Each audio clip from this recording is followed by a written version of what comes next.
देवर्षि नारद रचित भक्ति सूत्र, जिसमें 84 सूत्रों के द्वारा भक्ति की व्याख्या की है। पहला सूत्र है अथातो भक्तिम व्याख्यास्यामः। इस सूत्र के अथ और अथ शब्द से यह प्रतीत होता है कि भक्ति मार्ग के आचार्य परम भक्त शिरोमणि नारद जी ने भक्ति की व्याख्या शुरू करने के लिए इस बात को कहा कि भक्ति क्या है। कल्याणमयी भक्ति के स्वरूप और साधनों की व्याख्या आरंभ करते हैं। नारद जी कहते हैं कि सातो अस्मिन् परम प्रेम रूपा, वो भक्ति ईश्वर के प्रति परम प्रेम रूप है।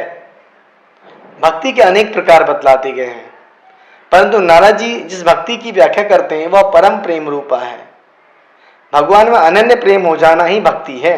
ज्ञान, कर्म आदि साधनों के आश्रय से रहित और सब ओर से स्पृहा शून्य होकर चित्तवृत्ति अनन्य भाव से जब केवल भगवान में ही लग जाती है, जगत के समस्त पदार्थ से परलोक की समस्त सुख सामग्रियों से, यहाँ तक कि मोक्ष सुख से भी चित्त हटकर एकमात्र अपने परम प्रेमास्पद भगवान में लगा रहता है।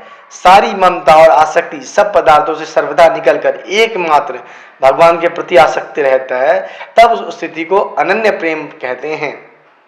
भगवान ने अगले सूत्र में कहा है कि अमृत स्वरूपाचा, और अमृत स्वरूपा भी है। वो परम प्रेम रूपा भक्ति थी और वो अमृत स्वरूपा भी है। भगवान में अनन्य प्रेमी वास्तव में अमृत है। वो सबसे अधिक मधुर, और जिसको यह प्रेमा अमृत मिल जाता है वह उसे पान कर अमर हो जाता है। लौकिक वासना ही मृत्यु है। अनन्य प्रेमी भक्त के हृदय में भगवत प्रेम की एक नित्य नवीन पवित्र वासना के अतिरिक्त दूसरी कोई वासना नहीं रह जाती। इसी परम दुर्लभ वासना के कारण वह भगवान की मुनि मन हारिणी लीला का एक साधन बनकर कर्म बंधन युक्त जन्म मृत्यु के चक्कर से सर्वदा छूट जाता है। वह सदा भगवान के समीप निवास करता है और भगवान उसके समीप। प्रेमी भक्त और प्रेमास्पद भगवान का यह नित्य अटल संयोगी वास्तविक अमृतत्व है। इसी से भक्तजन मुक्ति ना चाहकर भक्ति चाहते हैं। अस विसारी हरि भक्ति सायाने, मुक्ति निरारद भक्ति लुभाने। अगले सूत्र में कहते हैं नारद जी की यल लब्ध्वा पुमान सिद्धो भवति अमृतो भवति तृप्तो भवति। जिसको परम प्रेम रूपा और अमृत रूपा भक्ति को पाकर मनुष्य सिद्ध हो जाता है, अमर हो जाता है और तृप्त हो जाता है, वो भक्ति कैसी है? जिसने भगवत प्रेमामृत का पान कर लिया है वही सिद्ध है। सिद्ध शब्द से और अणिमादि सिद्धियों से यह अभिप्राय नहीं। प्रेमी भक्त इन सिद्धियों की तो बात ही क्या, मोक्ष रूप सिद्धि भी नहीं चाहता। ये सिद्धियां तो ऐसी भक्ति की सेवा के लिए अवसर ढूंढा करती हैं, परंतु वो भगवत प्रेम के सामने अत्यंत तुच्छ समझकर इनको स्वीकार ही नहीं करता। स्वयं भगवान कहते हैं न पारमेष्ठयम न महेंद्र धिष्णयम न सार्वभौमम न रसाधिपत्यम न योग सिद्धिर पुनर्भवम वा मय्यर पिता वीक्षति मद विनान्यत। मुझ में चित्त लगाए रखने वाले प्रेमी मेरे भक्त मुझको छोड़कर ब्रह्म का पद, इंद्रासन, चक्रवर्ती राजे, अंतरों का आधिपत्य, योग की सब सिद्धियां और सायुज्य मोक्ष आदि कुछ भी नहीं चाहते। एक भक्त कहते हैं कि रोमांचेन चमत्कृता तनुरी भक्त्या मनोनंदितम प्रेमा सुरी भूषयन्ति वदनम कंठे गिरो गदगदा नाश्माकम क्षण मात्रमप्यवसरा कृष्णार्चनम कुर्वताम मुक्ति द्वारे चतुर्विधापि किमेयम दास्याय लोलायते। एक भक्त कहते हैं कि प्रीतम श्री कृष्ण की पूजा करते समय शरीर पुलकित हो गया, भक्ति से मन प्रफुल्लित हो गया, प्रेम के आंसुओं ने मुख को और गदगद वाणी ने कंठ को सुशोभित कर दिया। अब तो हमें एक क्षण के लिए भी फुर्सत नहीं है कि हम किसी दूसरे विषय को स्वीकार करें। इतने पर भी सायुज्य आदि चारों प्रकार की मुक्तियां ना जाने क्यों हमारे दरवाजे पर खड़ी हमारी दासी बनने के लिए आतुर हो रही हैं। भक्त यदि तुम भुक्ति और मुक्ति स्वीकार कर लेते तो वे अपना परम सौभाग्य मानती, परंतु भक्त ऐसा नहीं करते। हरि भक्ति महादेव्या सर्वा मुक्त्यादि सिद्धये।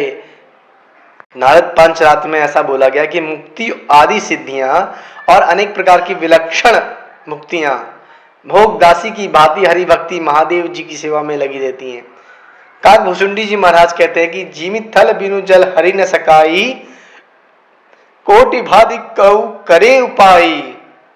जिम थल बिनु जल रही न सकाई, कोटि भांति को करे उपाई, तथा मोच सुख सुनु खगराई, हरि न सकई हरि भक्ति विहाई।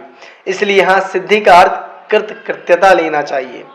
भक्त को जब तक मनुष्य कृत्य या पूर्ण काम नहीं होता तब तक उसे बारंबार कर्मवश आना जाना पड़ता है। पूर्व काम भक्त सृष्टि और संहार दोनों में भगवान की लीला का प्रत्यक्ष अनुभव कर मृत्यु को खेल के समझता है, मृत्यु के खेल को समझता है। वास्तव में उसके लिए मृत्यु ही मृत्यु हो जाती है। प्रभु लीला के सिवा मृत्यु संज्ञ कोई भयावनी वस्तु उसके ज्ञान में नहीं रह जाती और इसलिए वह तृप्त हो जाता है। जब तक जगत के पदार्थों की ईश्वर लीला से अलग कोई सत्ता रहती है तभी तक उनको सुखद या दुखद समझकर मनुष्य निरंतर नए नए सुखप्रद पदार्थों की इच्छा करता है और अतृप्त रहता है। जब सबका मूल स्रोत, सबका यथार्थ पूर्ण स्वरूप उसे मिल जाता है तब उन खंड और अपूर्ण पदार्थों की ओर उसका मन ही नहीं जाता, वह पूर्ण को पाकर तृप्त हो जाता है।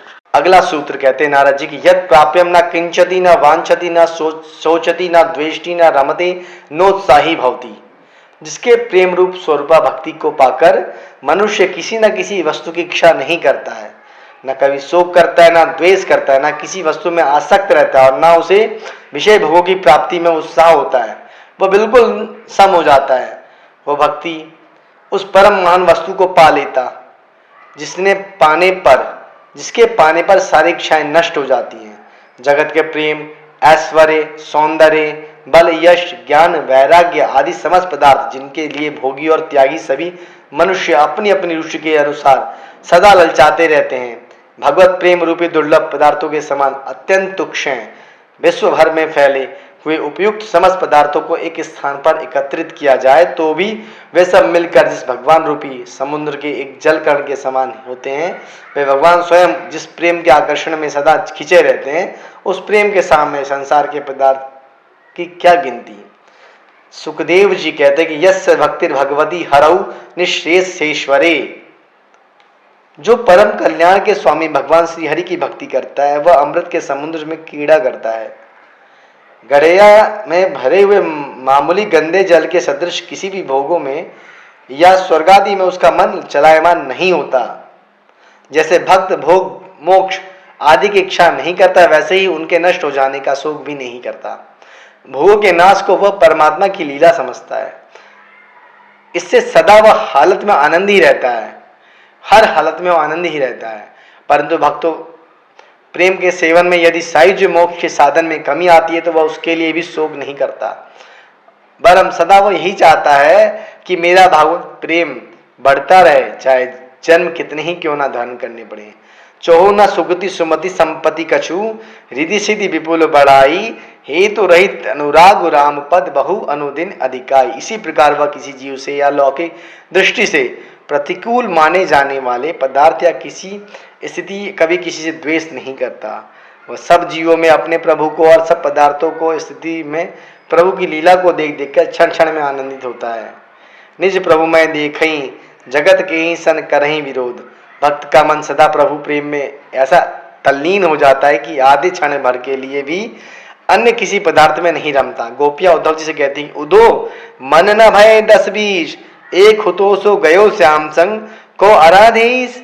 मन अपने पास ही रहता है तब वह दूसरे में कैसे रमे। इसलिए तो प्रेमियों के भगवान का नाम मन चोर है। मधुकर श्याम हमारे चोर, मन हरि लियो माधुरी मूर्ति, निरख नयन की कोर। वे प्रेमी भक्त के चित्त को ऐसी चातुरी से चुराकर अपनी संपत्ति देते हैं कि उस पर दूसरे की कभी नजर ही नहीं पड़ती। दूसरा कोई दिखे तब ना कहीं उसे आसक्ति या प्रीति हो, परंतु वह मन में दूसरे की कल्पना को स्थान नहीं मिलता।